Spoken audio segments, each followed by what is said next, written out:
గతంలో కూడా మీరు ఇక్కడ రావడం జరిగింది. మీ సమస్యలన్నీ చెప్పాం. మన శాసనసభ్యులు రాష్ట్ర ఉప ముఖ్యమంత్రి పవన్ కళ్యాణ్ ఎన్నికైన తొలిసారి మన పిఠాపురం నియోజకవర్గం వచ్చారు. సార్ యొక్క ఆదేశాల ప్రకారం వారు మనం ఎందుకు వచ్చి మీ సమస్యలు తెలుసుకోవడానికి వచ్చారు. దయచేసి మీరు ఎవరో ఒకరు ఇద్దరు మీకున్న సమస్యలు చెప్పండి. తదుపరి సార్ దానికి మీకు చేపట్టవలసిన చర్యలు కూడా సార్ మీకు తెలియజేస్తారు. ముందుగా ఒకరిద్దరు మాట్లాడండి. ఎవరు మాట్లాడతారు? మీరు ఏమన్నా మాట్లాడతారా?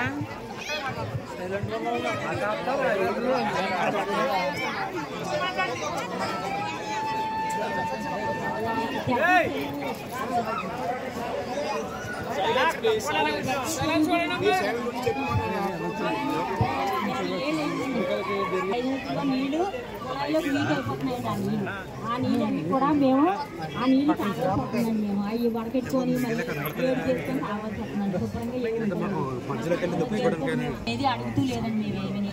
సార్ మరి అదే మాకు కావాల్సినవి అయ్యండి, ఏవి కాదండి. మరి మీరు ఏం చేస్తారో మరి మాకు తెలియదండి. అంతా ఇదే మరి అంతా మీ పేరు మరి ఇంకా